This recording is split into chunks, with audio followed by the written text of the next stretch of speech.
Hello class 8 students of JNV Pithoragarh.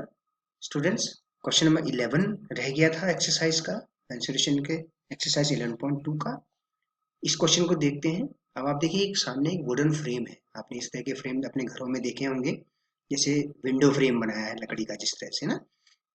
तो diagram of adjacent picture frame has outer dimensions 24 centimetre bye 28 centimetre. तो यहाँ से यहाँ तक ये 28 सेंटीमीटर और 24 सेंटीमीटर बाहर वाले फ्रेम के बाहर वाले हिस्से का, और अंदर वाले हिस्से के डायमेंशन है 16 सेंटीमीटर और 20 centimetre.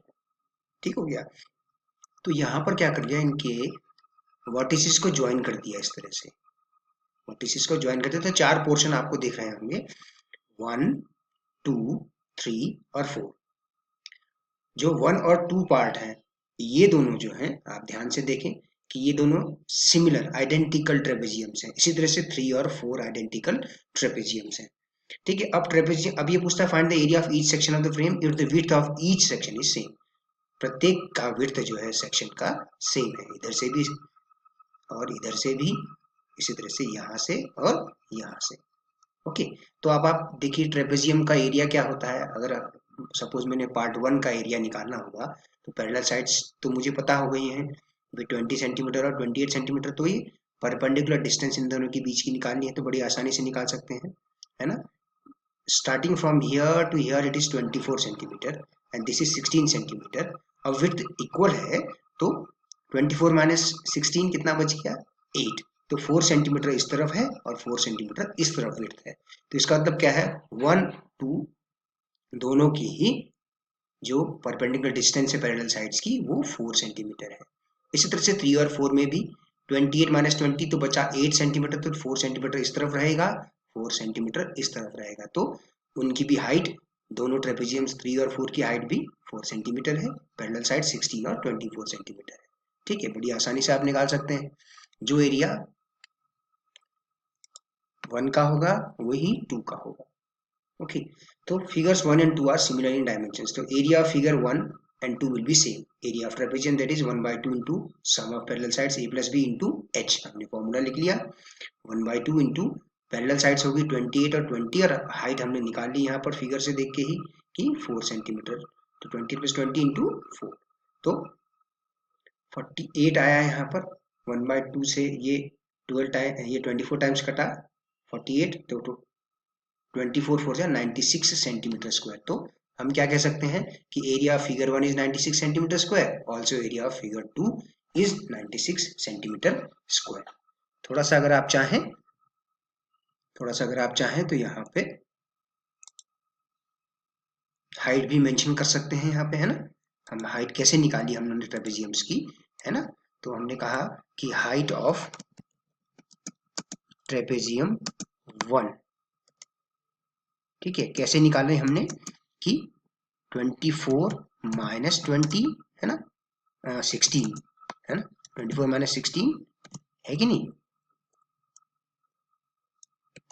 Divided by 2, divided by 2।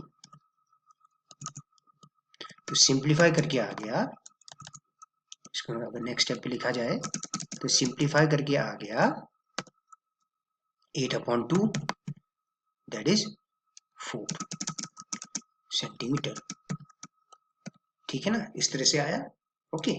तो स्लाइड पे देख लीजिए, है ना। ये बाहर वाले फ्रेम की चौड़ाई में से अंदर वाले फ्रेम की चौड़ाई घटाई, तो 8 सेंटीमीटर आया। क्योंकि विड्थ इक्वल है, सब जगह क्वेश्चन में दिया है, तो आधा इस तरफ होना चाहिए, 8 का आधा इस तरफ और 8 का आधा इस तरफ, यानी कि 4 सेंटीमीटर इनकी ट्रेपेजियम 1 और 2 की हाइट हो जाएगी, यानी कि perpendicular distance between two parallel sides. Okay. अच्छा, इसी तरह से फिगर 3 और 4 में भी, है ना, 16 और 24 है, तो एरिया फिगर 3 निकाल लीजिए, 24 + 16 × 4, है ना। इसी तरह से ये हाइट भी यहाँ पर 4 आएगी, है ना, ये भी 4 आएगी, राइट। तो 80 सेंटीमीटर स्क्वायर। तो area of figure 3 and 4 both will be 80 centimetre square, right. इस तरह से करना है। अब हम बात करते हैं एक्सरसाइज 3। उससे पहले हम बात करते हैं हम 3D ऑब्जेक्ट्स। 3D ऑब्जेक्ट्स क्या होते हैं कि जिनमें 3 डायमेंशंस होती हैं, लेंथ, ब्रेड्थ और हाइट। ये हो गया क्यूब।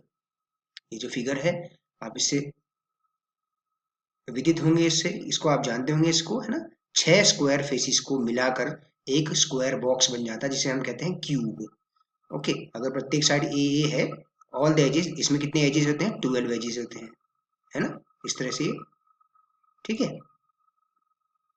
कितने एजेस होते हैं आप काउंट कर सकते हैं, 1 2 3 4 5 6 7 8 9 और 3 पीछे की तरफ को, है ना। तो ये आपने पढ़ा हुआ है, ये क्यूबॉइड हो गया। ठीक है, लेंथ, ये वाला पोर्शन लेंथ हो गया, ये वाला डेप्थ हो गया, ये वाला हाइट हो गया। तीसरा है सिलेंडर। अगर आप किसी रेक्टेंगल को रोल कर देंगे तो एक सिलेंड्रिकल फॉर्म बन के आएगी, जिसमें जो बेस होगा सर्कुलर बेस होंगे, 2 सर्कुलर बेस होंगे। ये राइट सर्कुलर सिलेंडर है। राइट सर्कुलर सिलेंडर क्यों कहते हैं, क्योंकि जो सर्कुलर बेसिस हैं वो इस कर्व्ड पार्ट, इसको हम कहते हैं कर्व्ड पार्ट, इस कर्व्ड पार्ट के राइट एंगल पे है, इसीलिए इसको right angle, right circular cylinder भी कहा जाता है। ठीक है, जैसे आपका चौक हो गया, सिंपलेस्ट एग्जांपल, है ना, सिलेंडर। तो इनके एरियाज के बारे में, सरफेस एरियाज के बारे में हम बात करेंगे।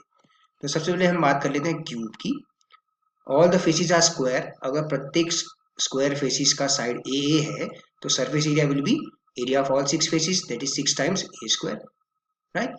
इसी तरह से अगर हम क्यूबॉइड का नेट का अगर हम खोल के देखें, आपने क्लास 7 में भी किया हुआ है कि अगर लेंथ को एल से दिखाएं, ब्रेथ को बी से दिखाएं और हाइट को एच से दिखाएं। ठीक है, इसको हाइट भी कहते हैं या डेप्थ भी कहा जाता है। ठीक है, गहराई या ऊंचाई।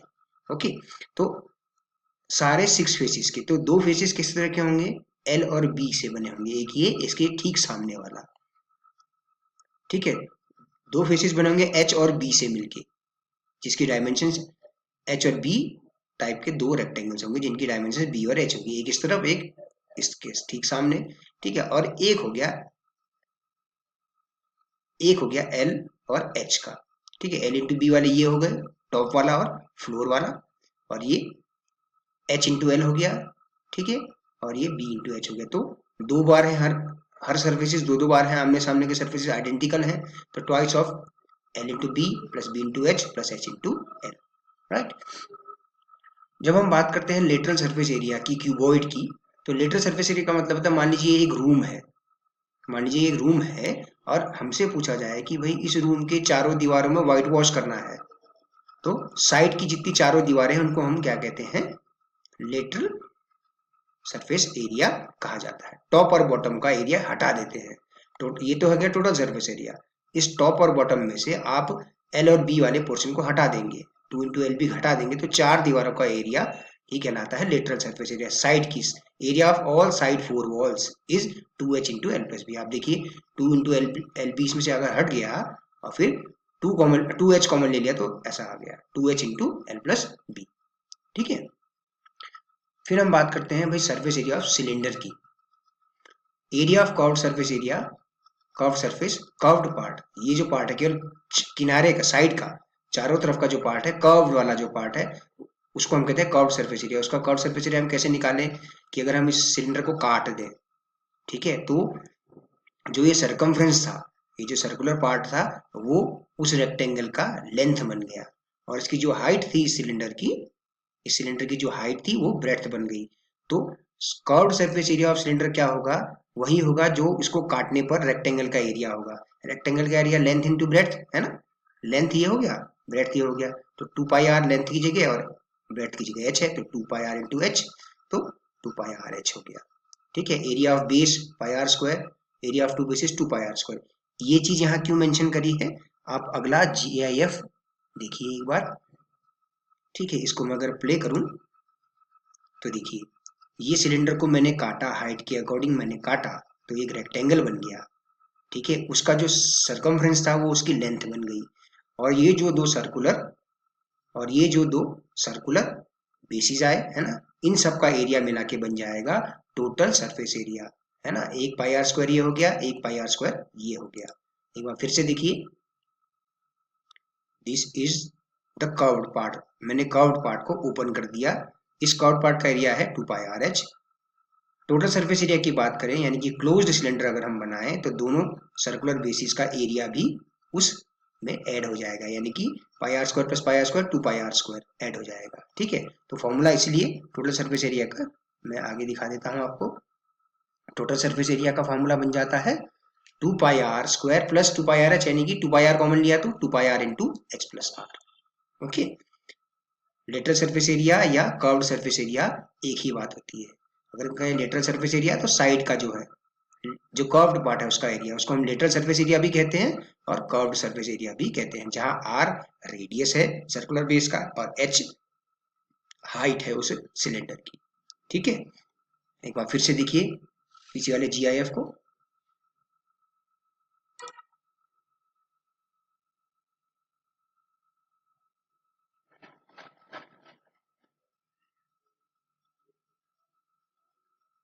तो आप देख रहे हैं इन सबको जोड़ के टोटल सरफेस एरिया बन जाएगा। ठीक है, दोनों सिलेंडर, अगर सिलेंडर क्लोज्ड सिलेंडर है तो टोटल सरफेस एरिया की हम बात कर रहे हैं। ठीक है, इस तरह से है बच्चों। वॉल्यूम, क्यूब का वॉल्यूम होता है साइड इंटू साइड। क्यूबॉइड का वॉल्यूम होता है L into b into h. ठीक है, देखिए मेंशन किया हुआ है cuboid has 6 faces but not all the faces are equal, तो इसलिए हमको लेंथ, ब्रेड्थ और हाइट को मल्टीप्लाई करना है। ध्यान देने योग्य बात यह है कि क्यूब या क्यूबॉइड का वॉल्यूम निकालने का मतलब है कि बेस का एरिया इंटू हाइट, बेस का एरिया L इंटू बी और हाइट का मल्टीप्लाई। राइट, इस तरह से एक क्वेश्चन बना दिया यहाँ, है ना। एरिया निकालना है और रेडियस दिया, हाइट दिया है, वॉल्यूम निकालना है तो वैल्यू पुट कर सकते हैं। ठीक है, हम क्वेश्चन नंबर 1 को देख लेते हैं। ठीक है, यहाँ पर आपके सामने दो बॉक्स दिए गए हैं। ये तो क्यूबिकल बॉक्स है, बी वाला क्यूबिकल बॉक्स है, सारी साइड्स इक्वल है ना, सारे एजेस इक्वल है। और यहाँ पर लेंथ 60, ब्रेड्थ 40 सेंटीमीटर और हाइट 50 सेंटीमीटर है। तो किस बॉक्स को बनाने में कम मटेरियल लगेगा, यानी कि जिसका सरफेस एरिया कम होगा, है ना। Length of cuboidal box, breadth भी लिख लिया, हाइट भी लिख लिया, तो total surface area of cuboidal box 2 into l b plus b h into h l, bracket के अंदर वैल्यूज पुट करा आपने, 60 into 40 plus 40 into 50 plus 50 into 60, तो ये आ गया 14,800 सेंटीमीटर स्क्वायर। अगर हम क्यूबिकल बॉक्स की बात करें, सारी इनकी जगह एल बी एस लिखने की जगह हम कहते हैं केवल 50 सेंटीमीटर, कहते हैं A is equal to 50 centimetre, 6 into side square, तो 15,000 आ गया। ठीक है, रिजल्ट ए और बी से क्या पता लग रहा है कि क्यूबॉइडल बॉक्स में कम मटेरियल लगेगा, क्योंकि उसमें जो कार्डबोर्ड इस्तेमाल किया गया है उसमें क्यूबॉइड का एरिया कम आया, 14,800 आया, इसका 15,000 आया। राइट, इस तरह से है ये। इसकी जगह पर आप सीधा सीधा ये नहीं भी लिखेंगे आप, क्योंकि देखिए क्वेश्चन में लिखा है उसने क्यूब, क्यूबिक, क्यूबॉइडल ही लिखा है दोनों के लिए, तो क्यूब भी एक स्पेशल क्यूबॉइड है जिसमें सारी साइड्स इक्वल होती हैं। ओके, तो आप इसकी बजाय आप सीधा सीधा लिख दीजिए side, each side of cube. Okay, ऐसा भी लिख सकते हैं आप। ठीक है, क्वेश्चन नंबर 2 को देखते हैं। एक सूटकेस है जिसका मेजर 80 बाई 48 इंटू 24 सेंटीमीटर, उसको टारपोलिन, तिरपाल कहते हैं ना हिंदी में, टारपोलिन क्लॉथ से। अब टारपोलिन क्लॉथ की विड्थ जो है 96 सेंटीमीटर है, तो ऐसे 100 सूटकेस को बनाने के लिए कितने लंबे टारपोलिन शीट की आवश्यकता पड़ेगी। ठीक है, पहले तो आप निकाल लीजिए एक सूटकेस को कवर करने के लिए कितना कपड़ा चाहिए, surface area of suitcase 2 into l b plus b h plus h l, है ना। वैल्यू सॉल्व किया आपने 13,824 सेंटीमीटर स्क्वायर। ओके, तो एरिया ऑफ टारपोलिन शीट क्या होना चाहिए, एरिया ऑफ टारपोलिन शीट क्या होना चाहिए, सरफेस, है ना। यहाँ पे आप देखिए, ठीक है, तो area of tarpaulin sheet, surface area of suitcase l is equal to 144 आया आपके पास। ओके, इस तरह से करना है। क्वेश्चन नंबर 3 को देखिए, साइड क्यूब का निकालना है जिसका सरफेस एरिया 606 सेंटीमीटर स्क्वायर दिया है, तो फॉर्मूला रखिए 6 into side square, 6 into side square is equal to 600 हो गया उसकी वैल्यू के बराबर, तो side square is equal to 100, तो side is equal to plus minus 10, side negative नहीं हो सकती इसलिए पॉजिटिव साइड, तो ईच साइड इज 10 सेंटीमीटर। ठीक है, साइड स्क्वायर इज 100, तो side will be square root of 100, तो square root of 100 is plus 10 और माइनस 10। ओके, हम नॉर्मली इसको दिखाते नहीं हैं, ठीक है, हम डायरेक्ट पॉजिटिव वैल्यू ही लेते हैं हमेशा। ओके, इस तरह से। अब देखिए, कैबिनेट को पेंट करना है, बॉटम को छोड़ के बाकी सारी सरफेस को, है ना, तो आप लेटरल सरफेस एरिया, चारों साइड्स का एरिया प्लस एक बेस का एरिया ऐड कर दीजिए, l b plus 2 into b h plus h l कर दीजिए। ओके, क्योंकि बेस का एरिया, ठीक है, या तो आप इसको ऐसे करिए या आप total surface area minus area of top कर दीजिए, बॉटम